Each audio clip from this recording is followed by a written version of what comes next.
আসসালামু আলাইকুম, সবাই কেমন আছেন? আমি সোনিয়া আফরিন চলে এসেছি আবারও নতুন আরেকটি রান্নার রেসিপি নিয়ে। আমি বাসার টুকিটাকি রান্নার রেসিপিগুলো আপনাদের সাথে শেয়ার করে থাকি। তবে স্পেশাল ডেতে স্পেশাল রেসিপিগুলোও শেয়ার করে থাকি। তার মধ্যে ট্রেডিশনাল রেসিপিগুলো আমি বেশি আপনাদের সাথে শেয়ার করে থাকি। সেরকম আরেকটি ট্রেডিশনাল রেসিপি নিয়ে আমি চলে এসেছি। আজকে আমি আপনাদের সাথে শেয়ার করব চাঁদপুরের খুবই পছন্দের একটি রেসিপি, মাছের টক রান্না। এর জন্য মাছের মাথা দরকার। আমার বাসায় ছিল তেলাপিয়া মাছের মাথা, সেগুলো দিয়ে আমি রান্নাটা করছি। আপনারা যে কোনো মাছের মাথা দিয়ে এই টক রান্নাটা করতে পারবেন। চলুন আমরা পুরো রেসিপিটা দেখে নিই। প্রথমে আমি কড়াই গরম করে তার মধ্যে লবণ, হলুদ, মরিচ দিয়ে মাখানো মাছের মাথাগুলো ভেজে নিচ্ছি। মাছের মাথাগুলো একটু কড়া করে ভেজে নিলাম। আপনারা চাইলে কাঁচা কষিয়েও রান্না করতে পারেন। আমি মাথাগুলো তুলে নিচ্ছি, আর মাছ ভাজার সময় ছিটে যায়, এটা আমার জন্য একটু ভয় লাগে। আমি কড়াইটা পরিষ্কার করে আবার তার মধ্যে পরিমাণ মতো তেল দিয়ে দিচ্ছি। যেহেতু একটু ঝোল ঝোল থাকবে, সেই জন্য তেলের পরিমাণটা কম দেওয়ার চেষ্টা করবেন। দিয়ে দিলাম এখানে 1 মুঠোর মতো পেঁয়াজ। পেঁয়াজগুলো নেড়ে চেড়ে বেরেস্তা কালার করে ভেজে নিতে হবে। আমি পেঁয়াজ ভাজার সময় আগে থেকে একটু লবণ দিয়ে দিলাম। মোটামুটি এখানে আমি স্বাদ অনুসারে লবণটা অ্যাড করে দিয়েছি। সাথে দিয়ে দিলাম কাঁচামরিচ। এবার নেড়ে চেড়ে পেঁয়াজগুলোকে ভেজে নিতে হবে। আমি এখানে পেঁয়াজের পরিমাণটা একটু বেশি দিয়েছি, চাইলে আপনারা কম করেও দিতে পারেন, আবার বেশি করেও দিতে পারেন। পেঁয়াজগুলো আমার ভাজা হয়ে গেছে, দেখেন আমি কেমন করে বেরেস্তা বেরেস্তা কালার করে ভেজে নিয়েছি।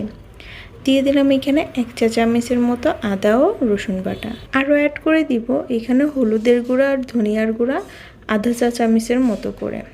পরিমাণ অনুসারে আপনারা গুঁড়াগুলো একটু কম বেশ করে দিতে পারেন। আমি এইখানে 5টা মাছের মাথা রান্না করব, সেই অনুসারে আপনাদের বলে দিয়েছি কতটুকু দিতে হবে। এখন একটু নেড়ে চেড়ে মশলাগুলোকে কষিয়ে নিতে হবে। যেহেতু আমি তেলের পরিমাণটা কম দিয়েছিলাম, সেই জন্য এখানে মশলা কষানোর জন্য একটু পরিমাণে পানি অ্যাড করে দিয়েছি।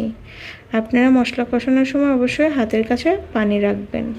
আমি এখানে একটু গরম পানি অ্যাড করে দিয়েছি, নর্মাল পানিও দিতে পারেন।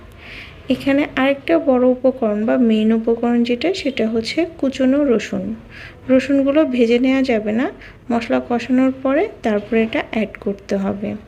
আমি এখানে প্রায় বড় সাইজের 2টা রসুনের কোয়া নিয়েছি। এরপর একটু নেড়ে চেড়ে স্মেল বের হয়ে আসলে তার মধ্যে অ্যাড করে দিব মাছের মাথা। আমি এইখানে সবগুলো মাছের মাথায় ভেজে নিয়েছিলাম, এক এক করে অ্যাড করে দিচ্ছি। যেহেতু মাছের মাথা সিদ্ধ হতে একটু সময় লাগে, সেই জন্য আমি এখানে একটু পানি দিয়ে দিব, আর সাথে দিয়ে দিব এই রেসিপির মেইন উপকরণ যেটা, তেঁতুলের কাত। আপনারা চাইলে সিদ্ধ জলপাই দিয়েও এটা রান্না করতে পারেন, বা বেলুম্ব দিয়েও রান্না করতে পারেন। তবে আমার হাতের কাছে তেঁতুল ছিল, সেই জন্য আমি তেঁতুলের কাত দিয়ে রেসিপিটা করেছি।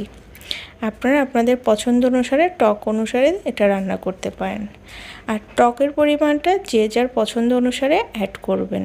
কেউ একটু বেশি টক খায়, কেউ একটু কম টক খায়। তবে আমি আমার পছন্দ অনুসারে টক অ্যাড করেছি। এইখানে আমি দিয়ে দিলাম ভাজা জিরার গুঁড়া।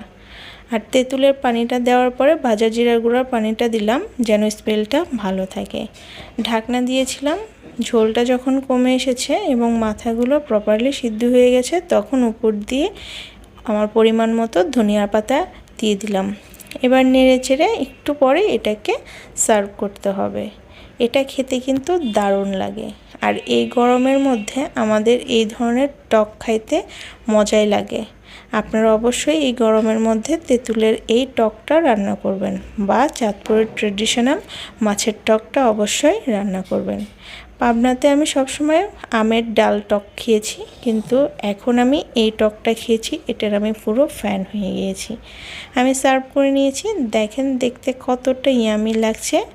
আপনারা অবশ্যই বাসায় ট্রাই করবেন, আর পরবর্তীতে কোন ট্র্যাডিশনাল ভিডিও দেখতে চান সেটা অবশ্যই জানাবেন। আজকের মতো বিদায় নিচ্ছি, দেখা হবে নতুন কোনো ভিডিওতে।